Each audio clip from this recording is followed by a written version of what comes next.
Hey everybody, I want to tell y'all thank you for the likes and the subscribes and the comments and even the shares. I just realized that was going on too. I really appreciate it and I hope you enjoy the story that's coming. All right, here we go.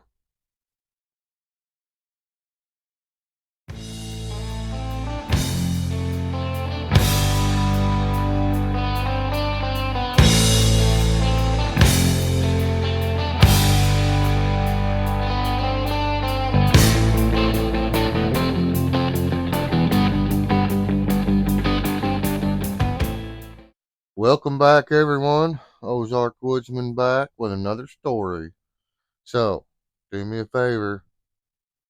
Go get your popcorn, your sodies, and your snacks. Use the bathroom, buckle up and get ready because we're getting this party started.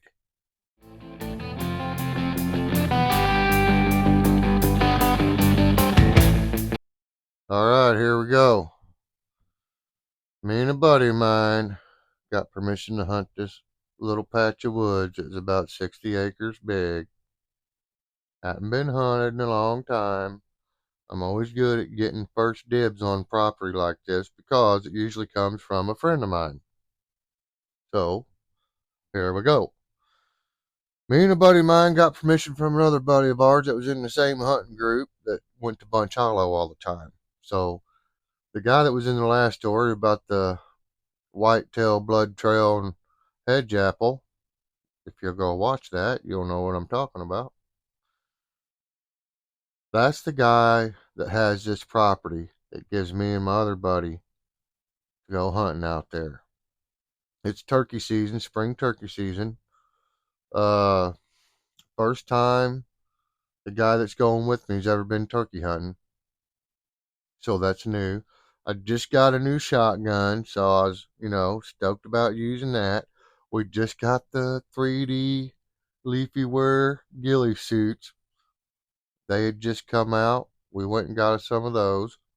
So we was pretty stoked up for turkey season this year. I bought one of them 5 packs with the blow up decoys and the whole deal. Okay, so it's about, I don't know, 6 or 7 days before turkey season opens. I know it was past the 10-day limit. So, anyways, we decided to go look at this place and scout it out. Well, before we leave, I had mentioned that we probably should take a bag of corn, which is totally illegal. Right? Like, all right, this is almost 25 years ago, guys, so I'm not worried about telling this story. Okay, so I don't do this type of stuff now, of course, naturally. Right? Learned my lesson kind of a thing.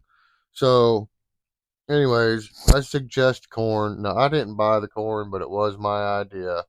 My buddy gets a bag of corn before we leave to go look at this place, scout it out.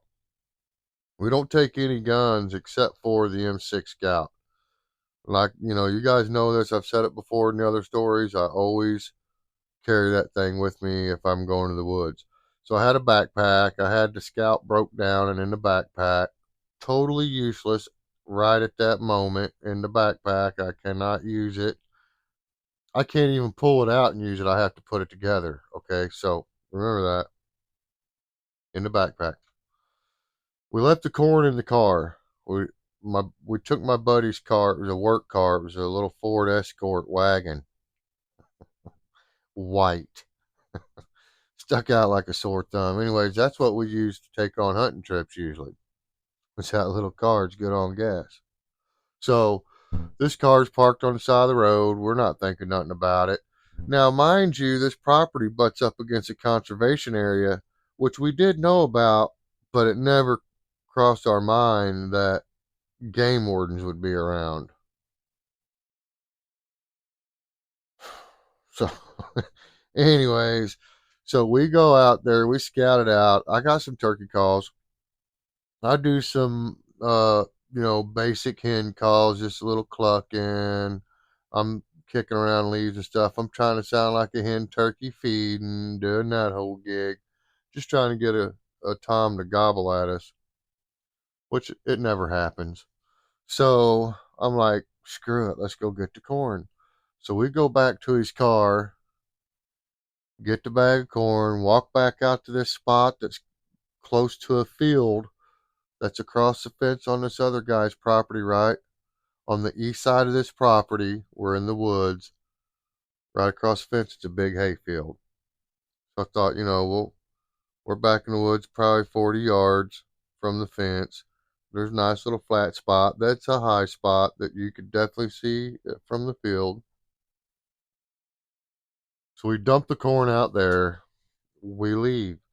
Well, on the way out, we're about, I don't know, we can see the car while we're in the woods. You know what I mean? We wasn't that far, 20 yards maybe or something from the car.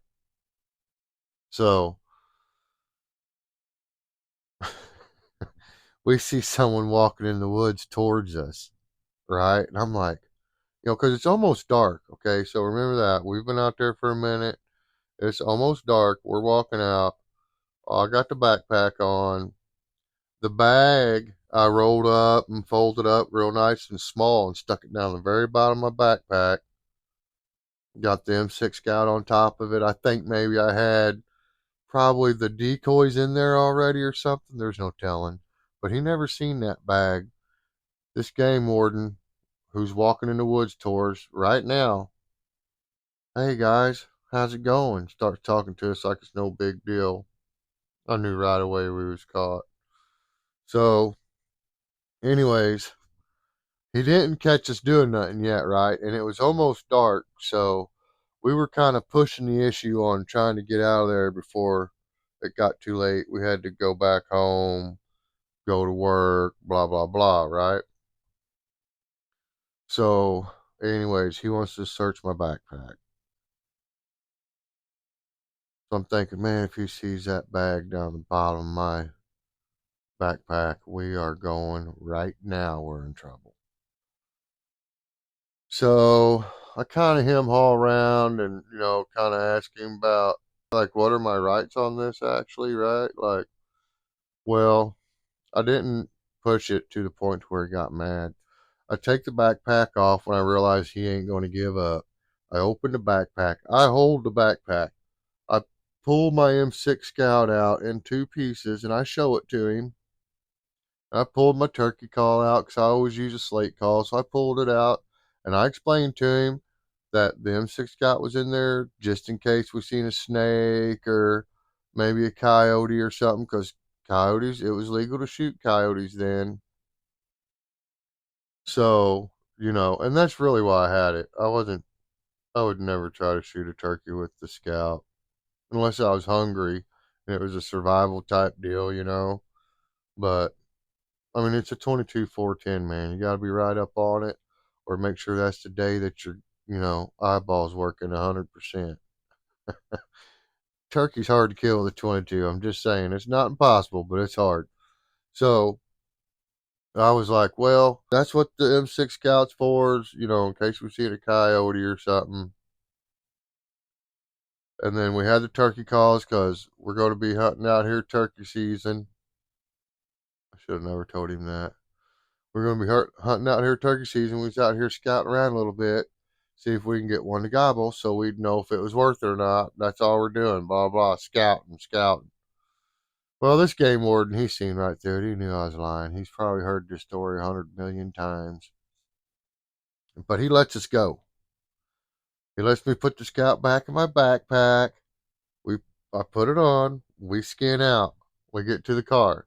So as soon as we start getting down the road and I see he's not following us, I look at my buddy and I tell him, I'm like, man, we're busted, right? Like, I want to come back here and hunt when turkey season opens, but we're going to go to the opposite side of the property. Now, remember, east side, the bait is over by the fence, right? All the way on one side of the property. 60 acres. That distance, we hunted completely over on the west side of this property. Well, my buddy, he's dead set on come back. So I'm like, he's not got to twist my arm. I want to come back too, check it out.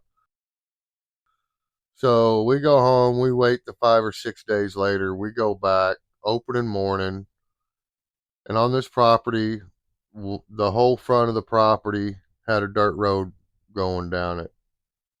Well, about halfway down, there was a spot cut into this property, cut into the trees. It looked like there's a camping spot that had been cleared out in there. Perfect spot for parking. So my buddy parks there because we ain't parking on the road because obviously the game warden seen our car there the last time. And that's what made him stop. So we pull this white escort wagon. We pull it into the woods down this little short logging trail kind of a thing, trying to kind of hide it. Okay, so we get out. It's probably 45 minutes before daylight.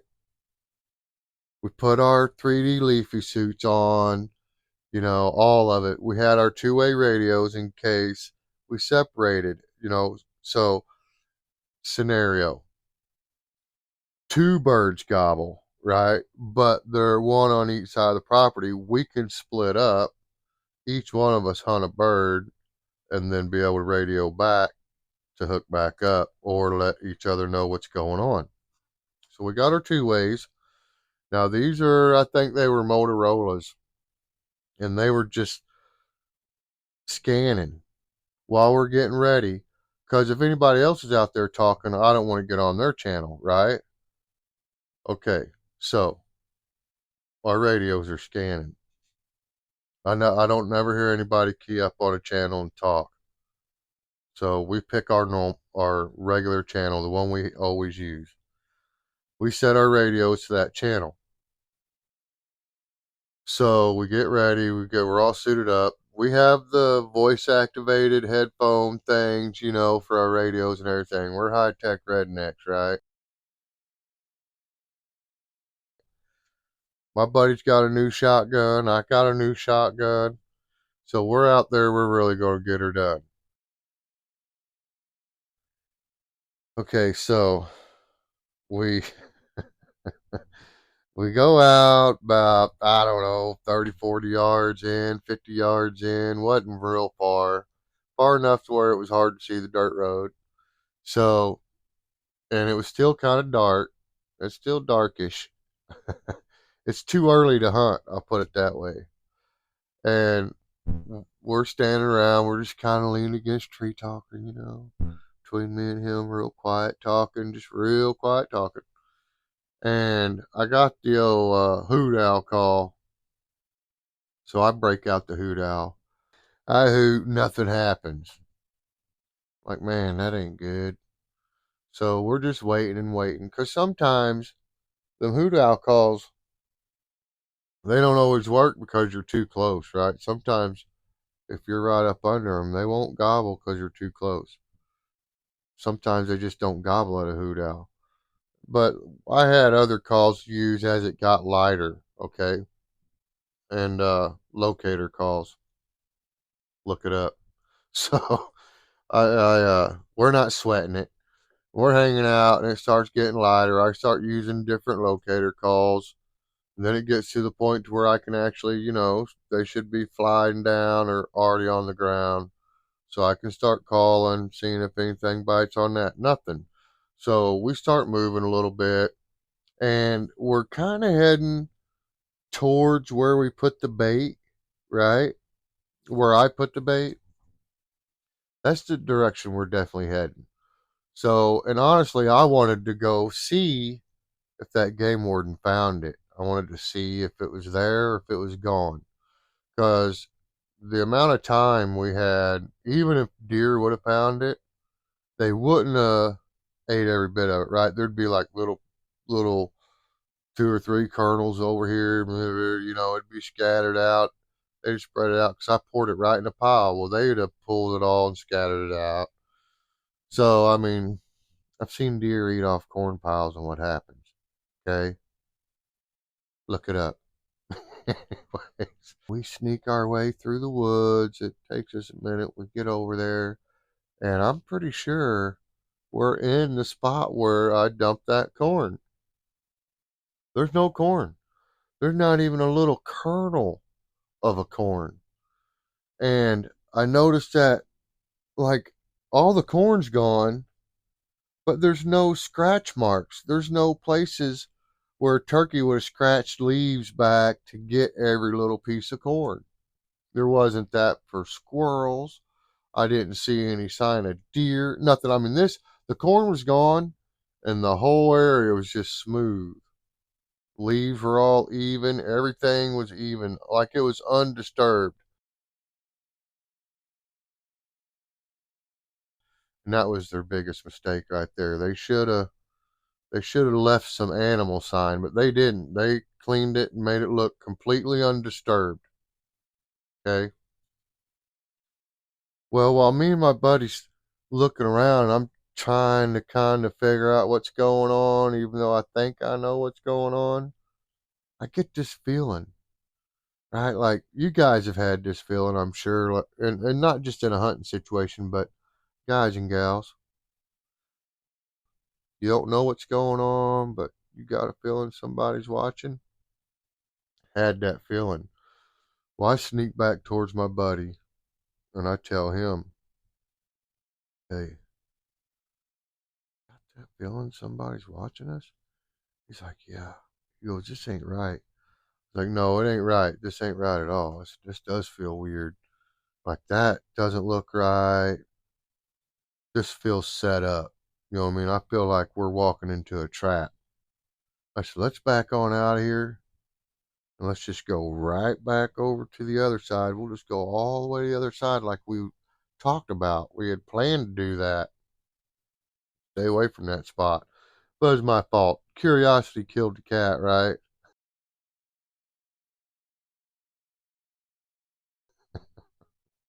I just had to go see if it was there. Anyways, it was a trap. So we start sliding out, right? Well, we're going. One person moves a little bit, the person behind them moves a little bit. Because we're trying to see if somebody's watching us. So we're going to try to catch them moving to watch us moving, right? So we're two guys moving at a different time, but watching, hoping to catch some kind of movement in our peripheral. See if we can catch somebody watching us out there. Because I'm pretty sure there's game wardens everywhere, right? So, and I'm not being paranoid, you guys. I just had that feeling.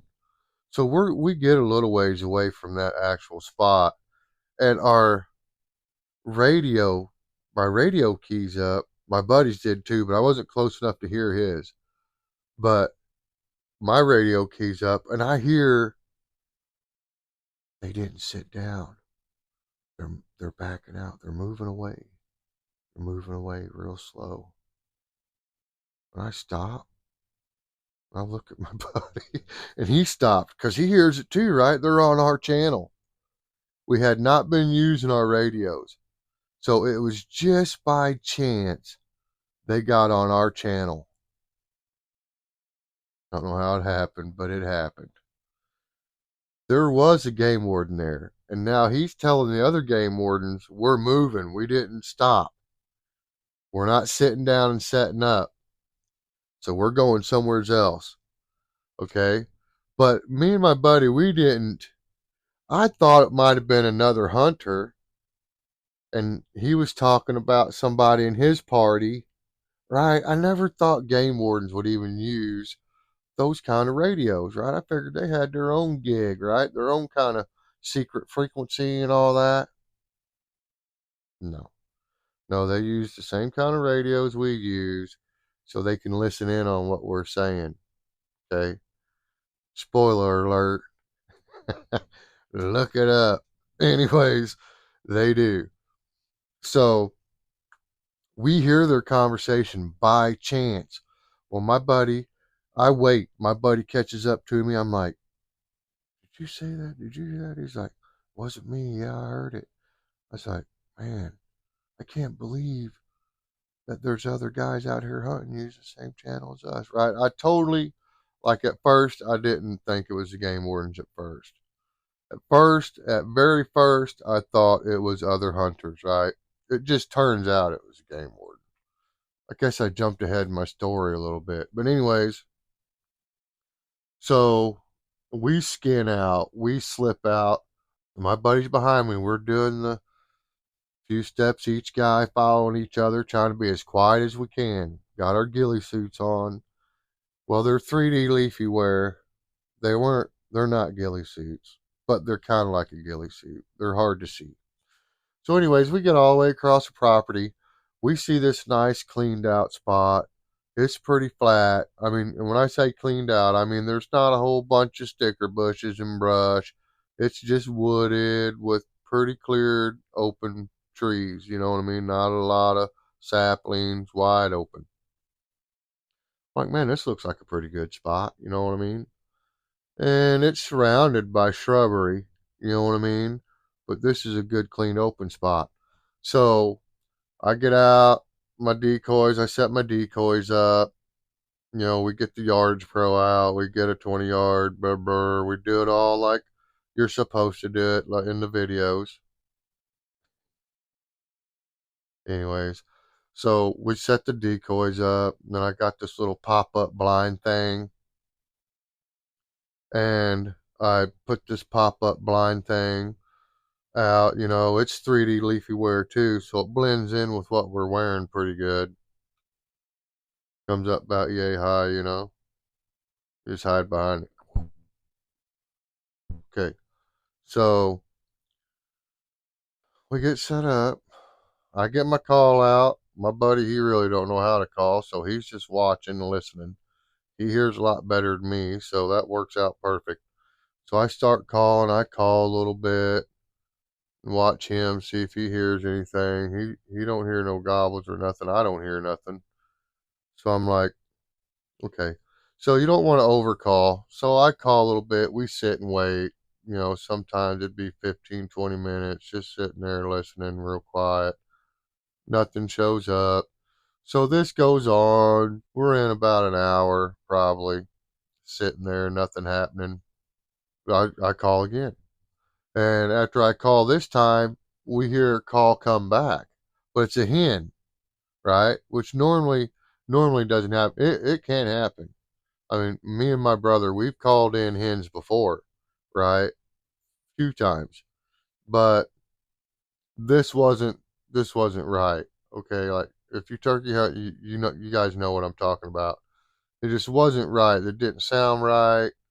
Wrong tone for sure, and it just was the wrong call response for what I was doing.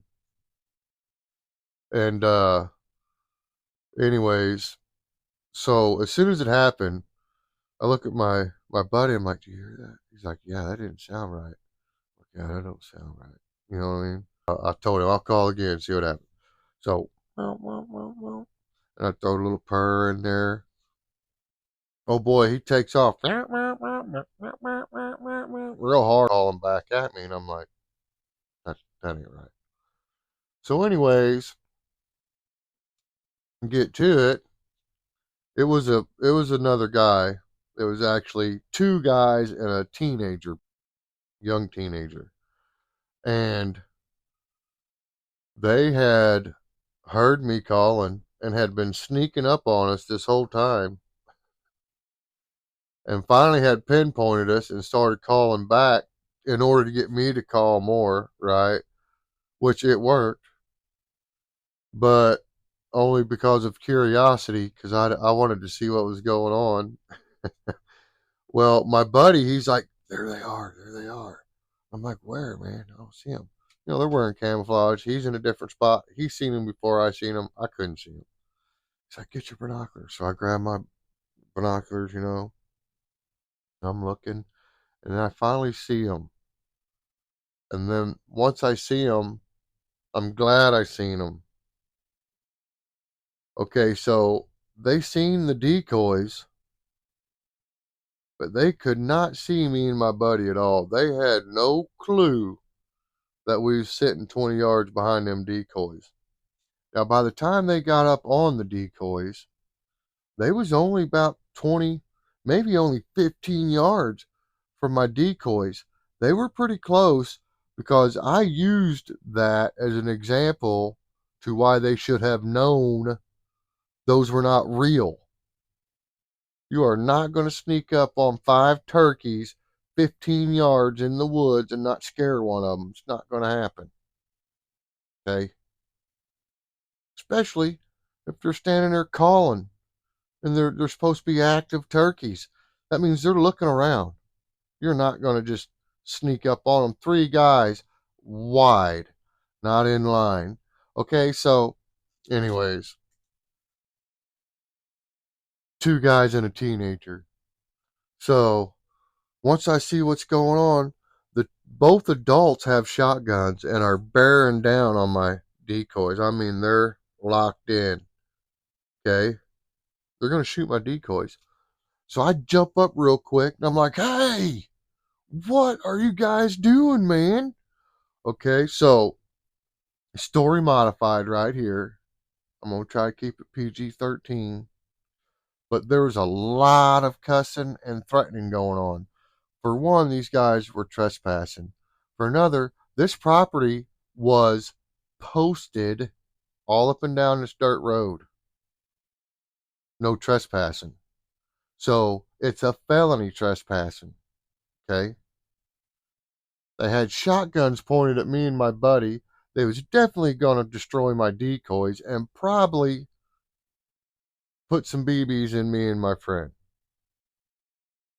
Right? So I'm pretty mad.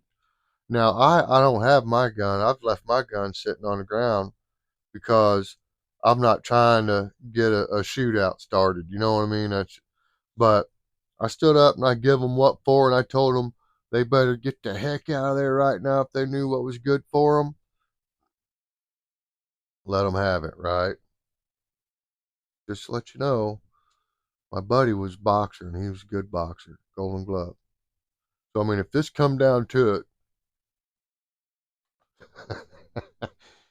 we was walking out. But anyways, so these guys, they don't want no problem, right? Because I've went off. I mean, I've threatened them and everything, and they turn around and they've skinned out. They're leaving. So now I'm like, we're never gonna see a turkey, and I'm all jacked up, And my buddy, he's all jacked up because he was trying to calm me down because he didn't want to get in no trouble. He didn't want me getting in trouble. And he's like, just calm down, Bob. It's no big deal. They'll leave. But I kept threatening them. And anyways, it all finally worked its way out. Them old boys left. I sat down. Me and him start talking, you know, trying to calm each other down, basically. Well, he was trying to calm me down, really. But he gets me calmed down, right? I'm like, I'm cool now. So, we start, turkey calling again. About 20 minutes later or whatever, I start calling again. And of course, naturally, nothing happened. We never seen a turkey. We didn't get a turkey. So the whole thing was ruined from the start, from frickin' 6 days before. it was a bad idea from the beginning. But so we decide we'd sat out there till about noon. And I think this whole incident with the other guys was probably around 10, between 10 and 11. So we sat there at least another hour, a little bit longer than an hour, I think, and decided, because turkey season ends at 1 o'clock, which they've changed that regulation. You'll have to look it up because I ain't gonna tell you. You need to look it up. But anyways, that regulation's changed. But it used to be 1 o'clock, 1 p.m. hunt over for the day. So it was 12ish, a little after actually, probably. And we load everything up. We get everything back in our turkey vest. We head out to the car. I'm thinking nothing of it. I forgot all about the game warden incident because we've moved so far away. This whole other turkey hunting trespassing thing has happened, right? So I quit worrying about the game warden a while back. Okay. So we get out to the car, we get all our stuff off, we get it all put in the car and whatnot. And I hear, and my friend, my buddy, hears this truck coming. And like, a lot of you guys, especially ones that live in the country around dirt roads, you can hear a truck and you know it's a truck because while it's coming down the road, everything in the back of the truck's bouncing around. Okay, you know it's a truck. So we hear this truck coming, and it's moving pretty good. I mean, it kind of sounded like that guy was headed to a fire. You know what I mean? I mean, he's coming. Well, because of where we're parked, you can't see all the way down the dirt road at the stop sign. But by the time this game warden gets pretty close, we see it's the game warden. Okay. So he comes flying in there, slides his truck to a stop right behind my buddy's car so we can't back out, right? The old block in move. We were clueless. We had no idea what was even going on. We're like, what the heck? Well, I kind of realized in just a minute or so what was going on. It all started coming back to me. Okay. So anyways, this game warden jumps out. Now he's pulled up like you know, he's trying to catch somebody running, right? When he jumps out, it's a whole different attitude. He jumps out and he's like, "Oh, hey, how you guys doing? You guys have any luck hunting?" We're like, "No, no, no luck. Didn't hear one bird." You know what I mean? He's like, "Huh." He said, "Did you guys have somebody out here trespassing on you?" We's like, "Yeah, we did, as a matter of fact." He's like, "Yeah, we caught him." Right? So he's tooting his own horn, right? It never dawned on me. Okay, so hold on. I almost jumped ahead of myself. All right, so yeah, we caught them. We caught them guys. It was two men and a teenager.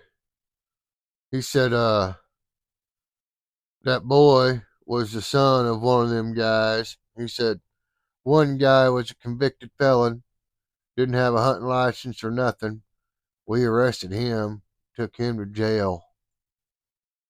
He said the other guy, he had a warrant, but because that boy was with him, we didn't arrest him.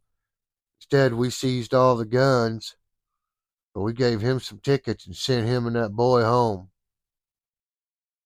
I was like, oh, right on. I'm glad you caught him. You know what I mean?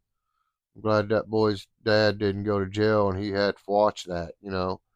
He's like, yeah, he said, it's not good that people teach your kids, blah, blah. I don't know. This guy could have been hungry. You know what I'm saying? I don't know what their situation was. I was only mad because they was pointing their guns at us. I don't care if they was trying to kill the turkey. Well, I care that they was trespassing and pointing guns at us. Okay, so he gives them a ticket and he's all proud about it. Get one guy goes to jail. He's super proud of that. Like, I'm pretty sure he thought he was going to get a merit badge or something. But anyways, I was like, yeah, we didn't have no luck, blah, blah. He's like, oh, yeah. He's like, I just want to talk to you guys about something. He's like, remember the last time I seen you guys over on the other side of the property? I was like, yeah, I remember that. I knew it was coming. This is when it all started coming back. I was like, oh, here we go. Dang it. So he says, you remember when I seen you? I'm like, yep, I do. He said, did you guys happen to leave anything behind? Or okay, so now he's trying to get me to admit that we baited the turkeys. I said, you know what? I said, yeah. I said, I brought a bag of corn out there and dumped it out, trying to bring some turkeys in there before turkey season started. I said, I figured you was gonna find it. That's why we hunted on the other side of the property because we wasn't gonna hunt that site. We wasn't gonna hunt over there because I'd already broke the law on putting bait down. He's like, oh, that's why you guys moved, huh? I said, what do you mean moved? He said, well, he says, I know you guys went over to where that corn was and was going to hunt over there. Then you got up and moved. I said, we never got up. I said, we was walking around and we somehow ended up over there. I said, you see where we're parked. Which this is a lie, you guys. I intended on going and seeing what was going on, right?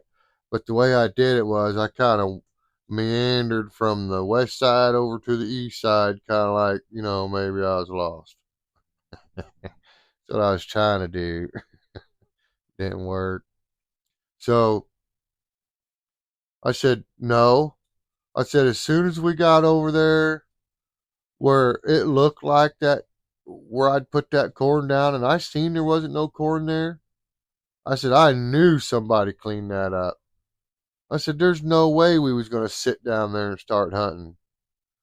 He's like, oh, yeah. He's like, well, I had an agent over there with a video camera, and he says he's got you sitting down calling turkeys. I said, well, he's lying. I said, I'll guarantee you that he's lying. I said, we never sat down, and I never called for no turkey sitting down. I said, I was calling while we was walking, doing a feeding call. I said, but that's it. I said, we never sat up. Didn't set up. I said, we set up over here, decoys, blind, the whole deal. I said, over here's where we hunted on the other side of this 60 acres. He said, well, that's still hunting a baited area. You guys still hunted a baited area. I said, no, we didn't. No, we didn't. That's the only thing I did was put bait down within 10 days of opening season. I said, that's the only thing me and him did.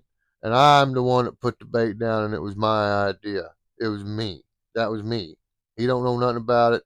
First time he's been turkey hunting. That's my fault. Well, I guess you need to read the regulations book, blah, blah, blah. I'm like, man, I know that book front and back.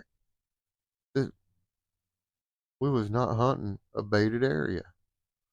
Okay, so, and I'm thinking, because of how far it is, there's no way he can say, I mean, even if they'd have cut the trees down, I couldn't have made that long of a shot with my shotgun anyways, period. There's no way.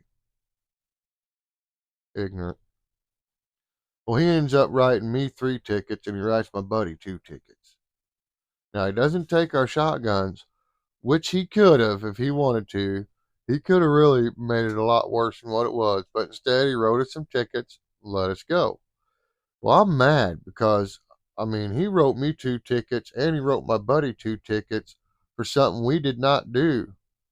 We were not doing anything illegal when turkey season opened. We were not trying to call in and kill a turkey before turkey season was open. Okay. So one of the things we got a ticket for was hunting out of season. We was not. And then hunting over a baited area.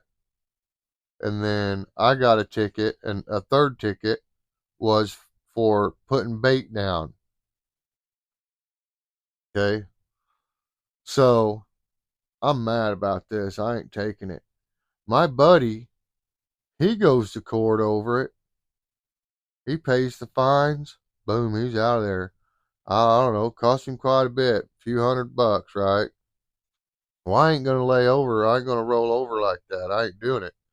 I didn't do it. You ain't saying I did it. You ain't putting that crap on my record like I did it neither. I ain't doing it. So, and I normally get along with game wardens, but I do have one other good story about a game warden. A little bitty short game warden. He's having a bad night that night. Anyway, that's a pretty good story. Bunch Hollow story. Anyways, this game warden, I don't think he was having a bad day. I think he was just on a power trip that day because he had already been through this gun thing. He had an agent out there with a camera, one of them little Sony handy cams, because I seen all this crap in court.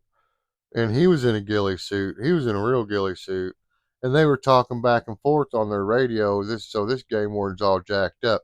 So also, when we made the move out of there, when I was like, this don't feel right, and my buddy was like, I don't feel right, like someone's watching us, and we went ahead and moved and went over to the other side, that game warden got up and followed us.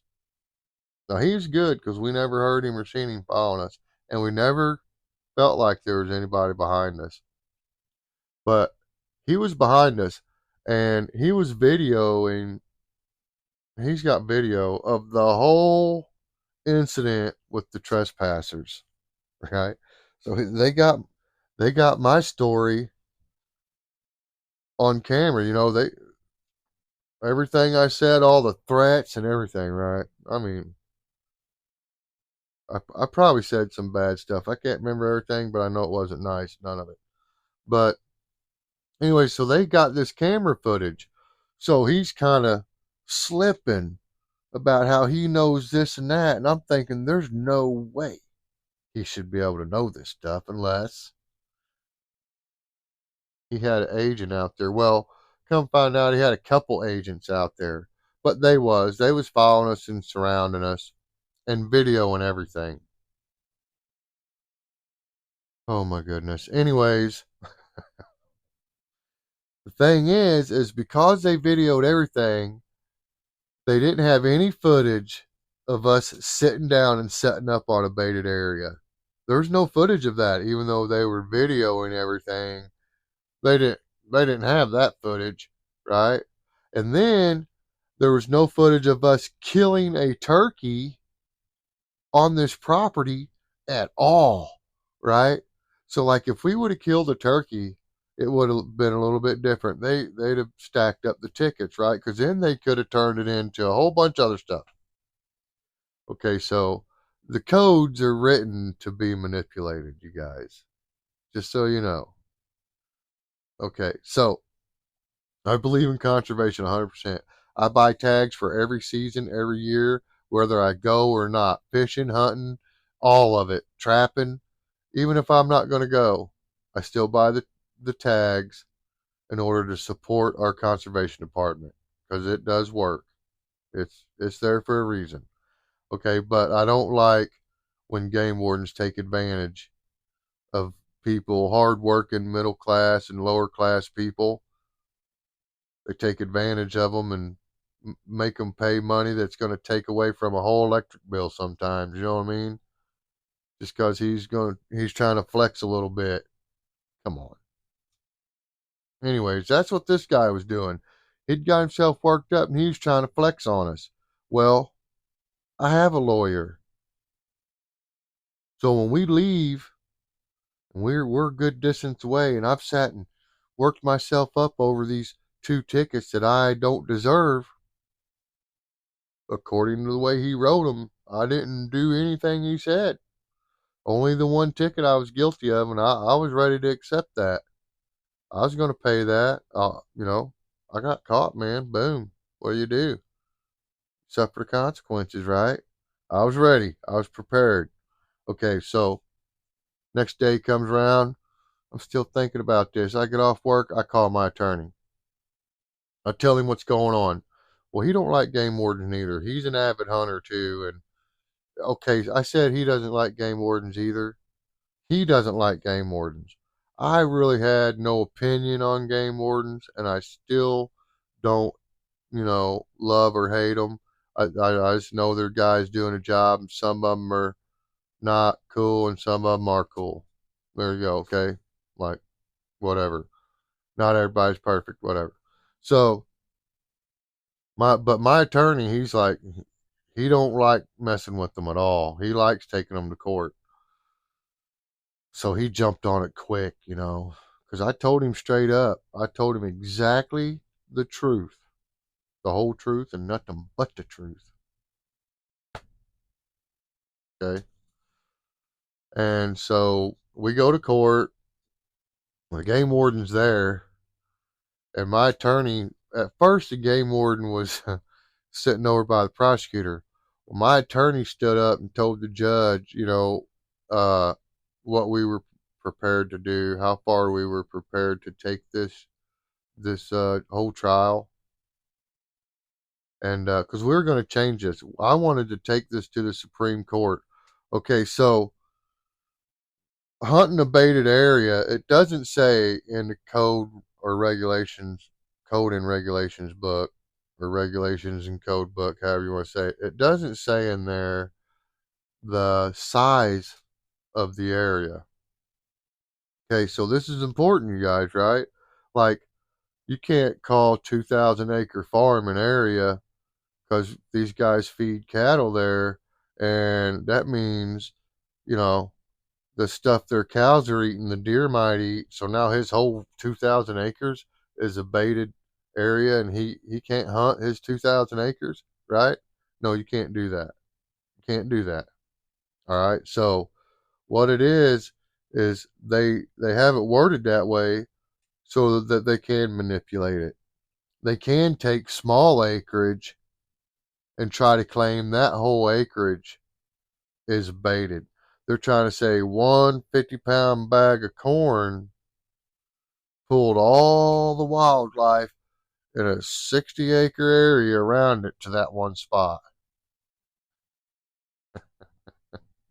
First off, maybe on 60 acres. Okay, but this area this area has crop fields around it. Okay, this little pile of corn was to try to attract things within a couple hundred yards of it. Okay, not acres away where they can't even see it or smell it. All right. But what they do is they try to make it look that way in court. They try to make it look like you was really trying to draw turkeys you seen 100 acres away over to this spot. Everybody knows that's not, unless it's wide open and they can see it, there's no way that's going to happen.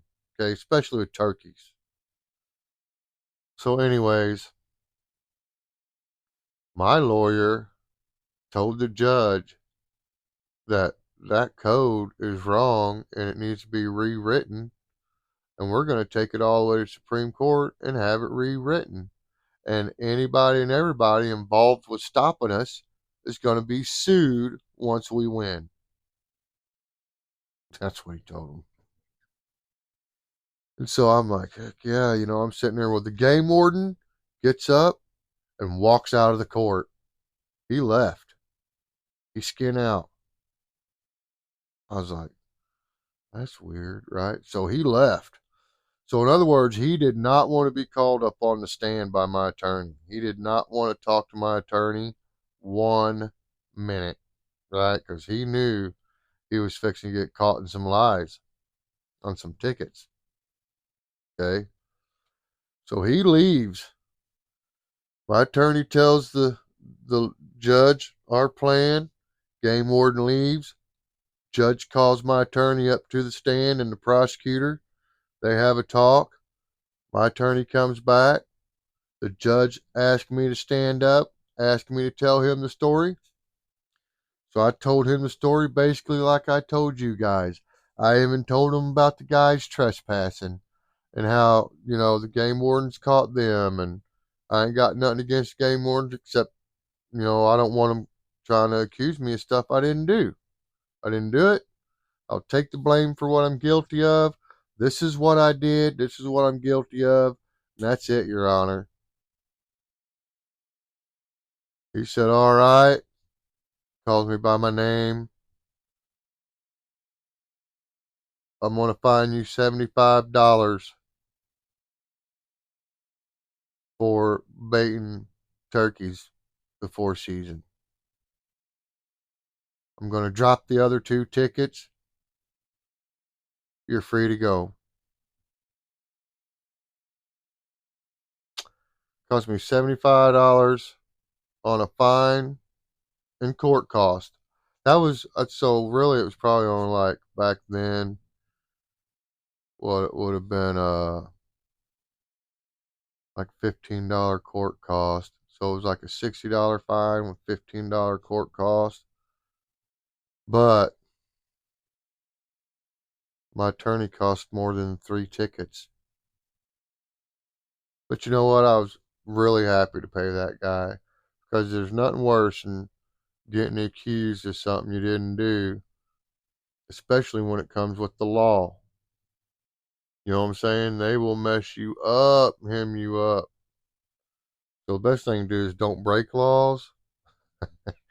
Make sure you learn all the rules, regulations, and codes for wherever you're at. If you go somewhere out of state, this taught me a valuable lesson. And when I went to other states, I made sure I knew all of their regulations and codes for their conservation.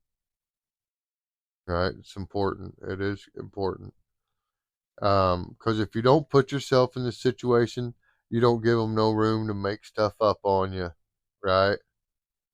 Because if I wouldn't have done that, he'd have walked out there and seen nothing, and I'd have probably never seen that guy again, for real, right? So, anyways, lesson learned there for sure. But I did beat the game warden in court. I had 2 shotguns pointed at me and learned a very valuable lesson. Don't break the law. So, anyways, I hope you guys know that somebody out there loves you all the time, every day. Somebody cares about you, I promise you. All right. So don't sweat the little stuff and keep on keeping on. All right. Peace.